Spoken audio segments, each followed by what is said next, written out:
Hi everybody, welcome back to Echo. We're here to read through another short story, so let's just get right into it.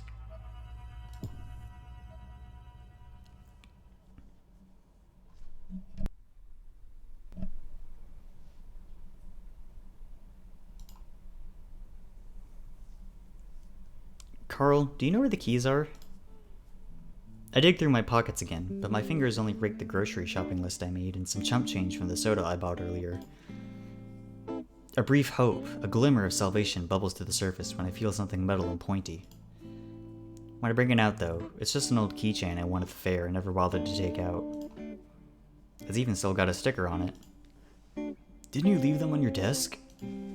His voice is barely audible over what I can only imagine are the 10-year-olds he's playing his shooter with. I thought I saw them on your desk. I already checked, they're not. I open the closet drawer. It's filled to the brim with old comics, but still no keys. Maybe they got thrown to the trash by accident? Why would... I rubbed the bridge of my snout. I'm in no rush to get out today, because the party won't start for an hour and a half at least, but I won't get anywhere without the car keys. Our dorm isn't the largest, but right now it still feels like I'm trying to find a needle in a haystack. A haystack that's usually very well organized. As per usual, I blame Carl. What do you I hear the sound of a rocket launcher going off. Carl follows up with a stream of swear words the likes of which I haven't heard since we were 12 and hanging out with Flynn after school. What do you need them for, anyway? I got the groceries this morning. Weed. You got weed this morning, Carl. I can smell it from here. I hear an awkward chuckle. You know how it is. Healthy greens. Anyway, where are you going? I scour under the drawer. This one's full of greeting cards. Old ones by the looks of it, congratulating Carl and me for getting into college. I flip each one over before shutting it again. I'm heading to Vincent's place, remember? I thought I told you. I lift one of the vases Carl's mom gave him when we left town. You're actually going? I thought you said you were going to study tonight. Nah, I got invited, and a couple of my friends will be there, so I'm going. I spot the keys, and let out a sound which, once it's out of my mouth, I realize resembles a deflating balloon. They're right there, Carl, Jesus! They're sitting on the shelf, right next to the TV. I pick them up. I almost feel like doing a little victory dance at this point. I've been looking for these damn things for a solid hour already. Carl's still as stone-faced as ever. I don't know if he's had weed or if he's just in a bad mood. Maybe both. I sit on the bed with him. It's a far more comfortable mattress than the ones that come with the dorm. I think Carl's parents had it specially ordered when he left town. Carl doesn't tear his eyes off the game. Dude, get off my back. I didn't mean to... Shit. The round's over. The cacophony of voices that has served as the backdrop for our conversation abruptly dies out, replaced by the most generic orchestral music I've ever heard. Carl's got the worst score on the board. I don't even have time to say anything before he tosses the controller off to the side. It's a small miracle it doesn't break on impact, considering how hard he's tossing it around. I cross my arms behind my head and get comfortable. You alright, man? You seem kinda mad. Carl's hands go to the pockets of his ripped jeans. That could be better. Really? I absentmindedly draw a finger over the keychain of my car keys. The one with a picture of Leo on it. I think it's the first picture I'd ever taken with my own camera. Carl notices from the corner of his eye and playfully smacks my paw away, though it seems to remind him of something, as he turns to me and opens his muzzle. How are you holding up? With the whole Leo thing going on, I mean. I have to ponder that for a moment myself. Leo doesn't cross my mind a lot these days, but when I do think of him, I feel empty, hollow. To the point where I wonder, somewhere in the back of my mind, if leaving Echo's been the right choice. In the end, however, I shake my head to snap out of it, as I always do when asked about Leo. I've done it for my parents, I've done it for my friends, and I've done it for myself when looking in the mirror all alone late at night. It's better this way, you know? I mimic Carl's sitting position, thrusting my hands down my jean pockets. I smirk, inching closer to him. Besides, I've I've got all the man I need right here. It's a poor way to lighten the mood, but Carl falls for it hard, making a mock face of disgust. Ew, pardon, but I don't associate with no queers. He does his best southern drawl. I snort. So those last, 9 years, that was just you letting me down gently? Exactly. He notices the way I'm sitting, shifts his legs around, and pulls his hands out of his pockets. I'm glad you finally got it after all this time. It's a weight off my shoulders. And here I thought we had something special. We laughed together, almost enough to make me forget about Echo for a moment. Almost. So this Vincent guy, is it a date or... I roll my eyes. It's just a party. Jeez, nothing's gonna happen. If he tries anything funny, just give me a call. Carl takes a large swig from the 2-liter soda bottle sitting next to him. It's almost captivating to watch him down it all in the span of roughly an hour. I think his record's at 45 minutes. I'll come pick you... He cuts himself off with a burp. Pick you up. It's a 5-minute drive. I'll be fine. Thanks, though. Your mom made me promise to look after you, man. He slams the bottle down a bit too hard. Soda erupts from the bottle and stains his pants. Well, fuck. I laugh. Sounds like you need more help than I do. He wags a finger at me. Shut it. Can you pass me the towel? Don't want to come with? I toss him the towel hanging over the back of his chair. He invited you too. Nah, you know me, Chase. I'm no good at parties. He's vigorously rubbing at the stain, but it won't come out no matter how much pressure he applies. Hell, I don't even think it's really drying.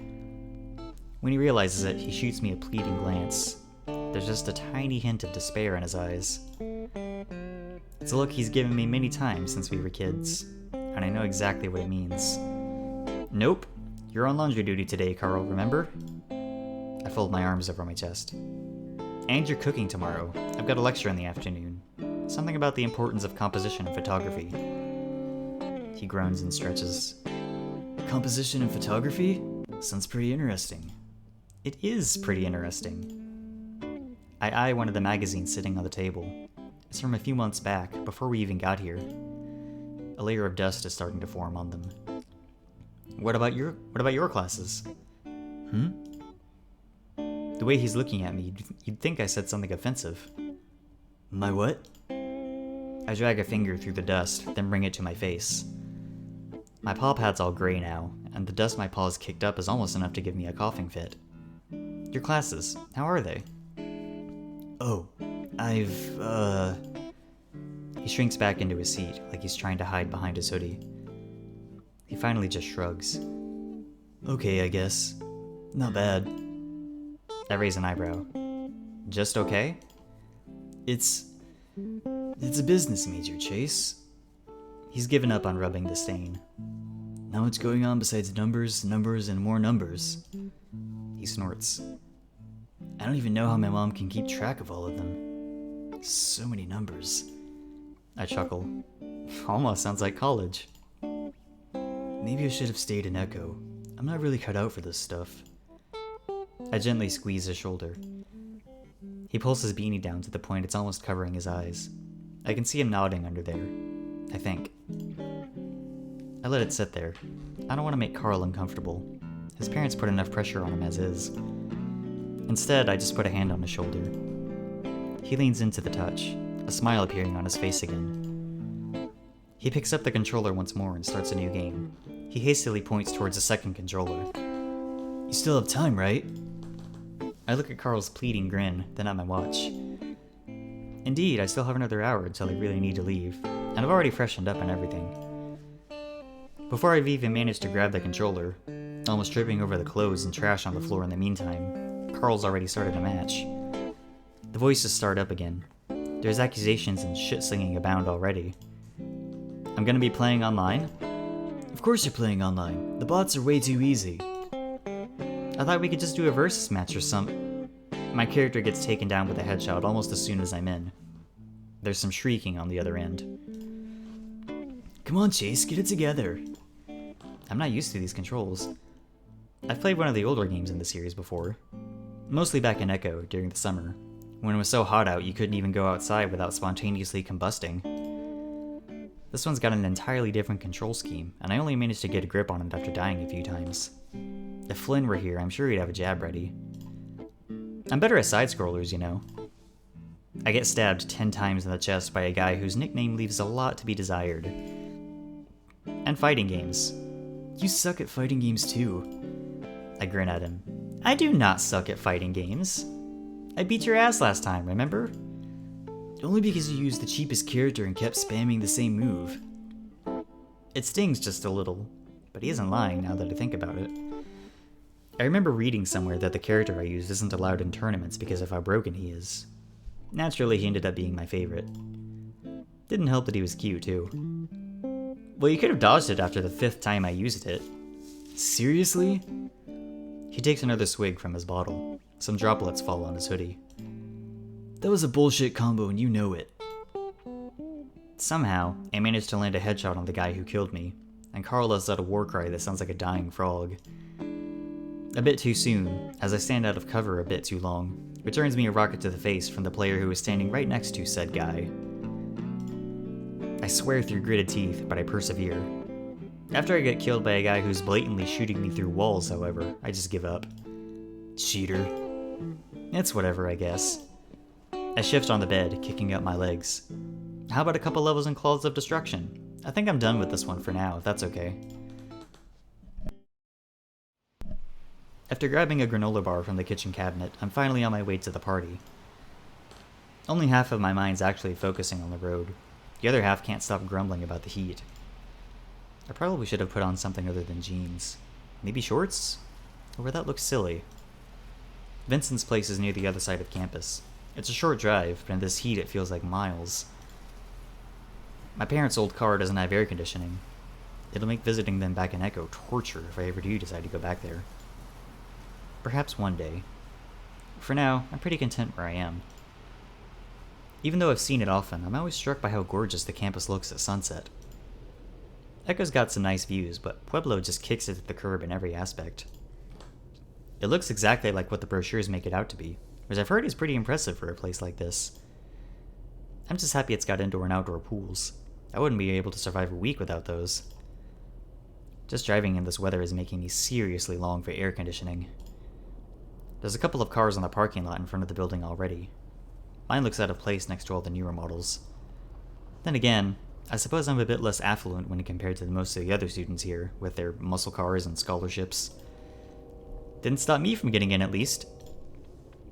Some of the people I recognize from my class wave at me as I pass them. Others ignore me and keep on smoking just out of sight. Judging by the smell, it's weed. I shouldn't be surprised. People seem to be a lot more lax about that here than they are back home. It might be one of the reasons Carl's mom had him go to this university. It takes me a couple of rings to realize the doorbell's busted. Even longer to notice the tiny slip of paper stuck to the door telling me to go around the back. When I do, I'm met with the jovial grin of a wolf who already looks like he's had one too many. Vincent walks towards me, arms spread open wide. He's wearing a plain white shirt and the most casual shorts. Looks like I did put on too many layers. When I return the awkward hug he tries to give me, I can smell cheap liquor on his breath. A far cry from the diligent student he usually is during classes. Chase! How are you, man? Doing just fine, thanks. Nice, party you've got going on here. Lots of people. He chuckles, patting my back. There's more inside. Way more. Come on in, I'll show you. I follow him into the building, through some small hallways. I notice Jenna standing at the other end when we turn a corner. It looks like she's busy reading something. I call out to her, but it doesn't seem like she can hear me. Just when I'm about to try again, Vince tugs me into his room. It's spacious, I'll give him that much. Busy, too. There's tons of people in the living room area alone. Some of them are playing beer pong, others are chatting. Well, it's more like they're shouting to each other over the loud music. A girl from my class I've been working together on a project with, Lana, sits in a corner, playing with her phone. She's wearing a rather eye-catching, revealing red dress, one I'm pretty sure violates some university dress code. Sometimes she giggles to herself.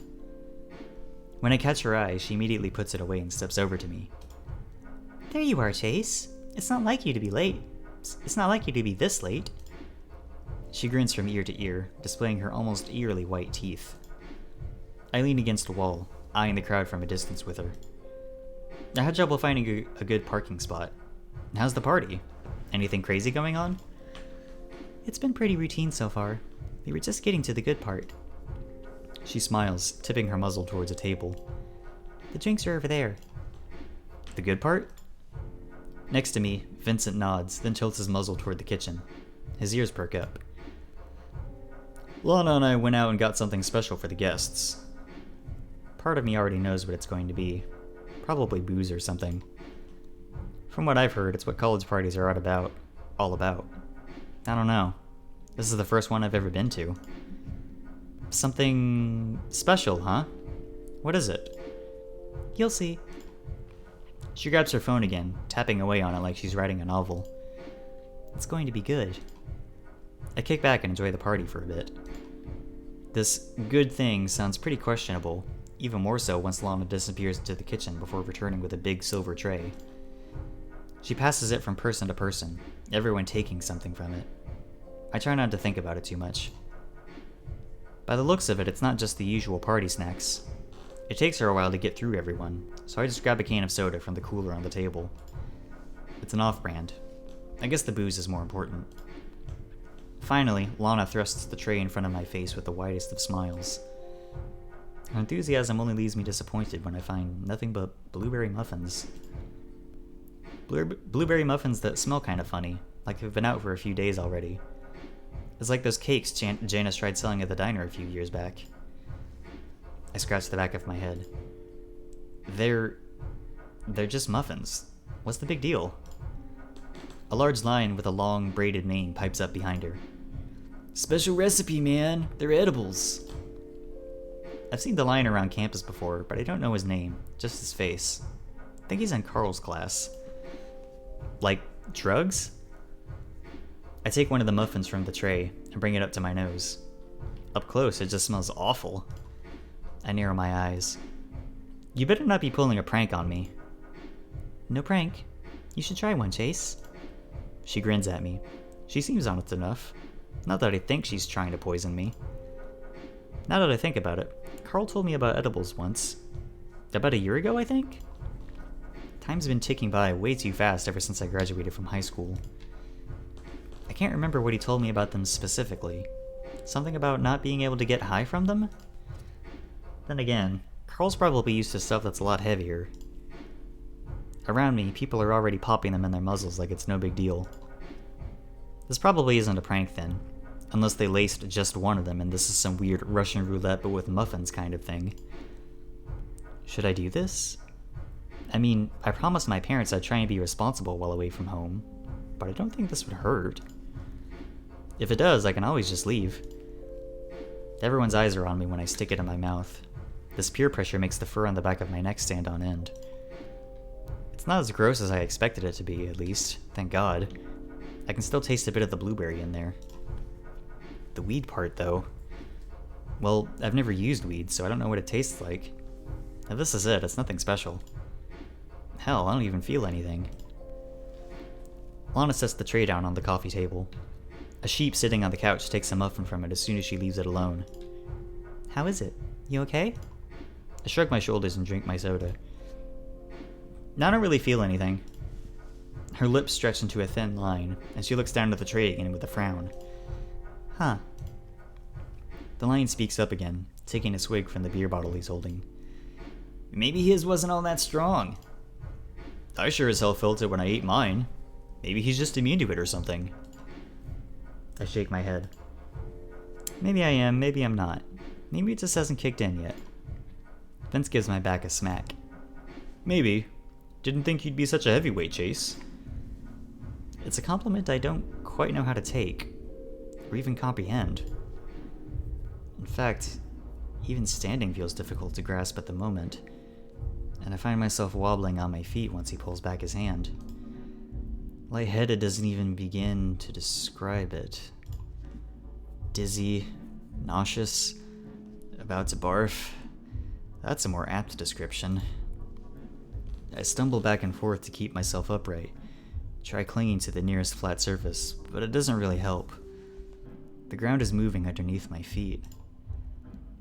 Where there were 2 people before, I now see 4, swaying from side to side as everything spins around me. It's like I'm out on a raft in the middle of the ocean. 20 minutes into the party and I'm already completely out of it.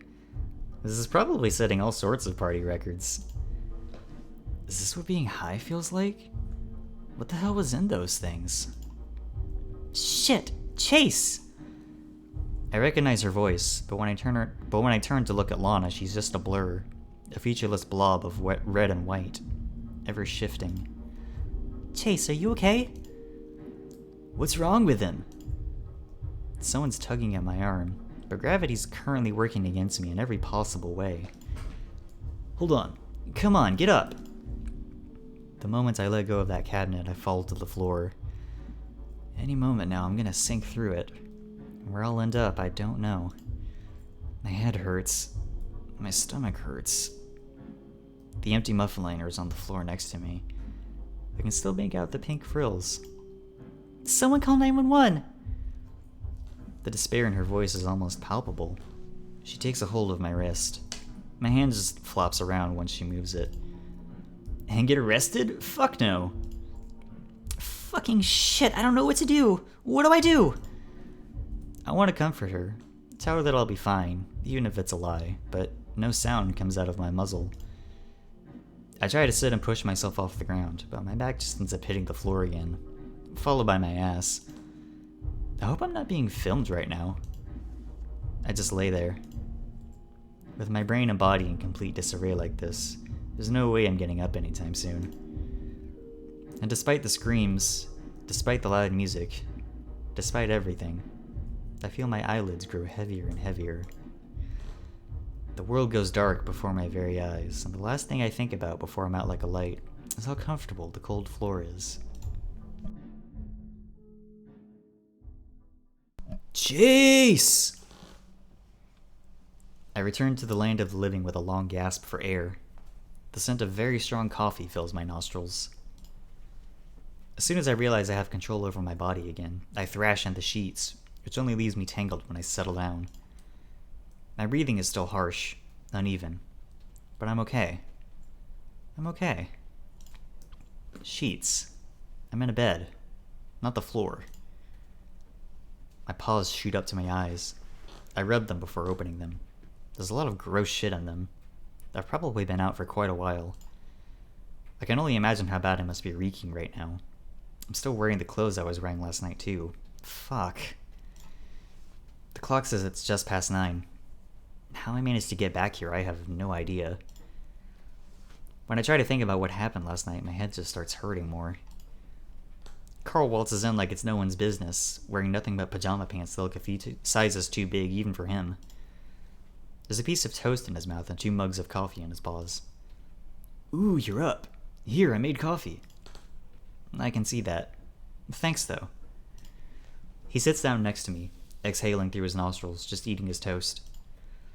We made rules about only eating at the table, but right now I'm just glad to be awake and in good health. I speak up once my mug's half empty. So what happened? How'd I get back here? Carl noisily swallows the last bits of toast.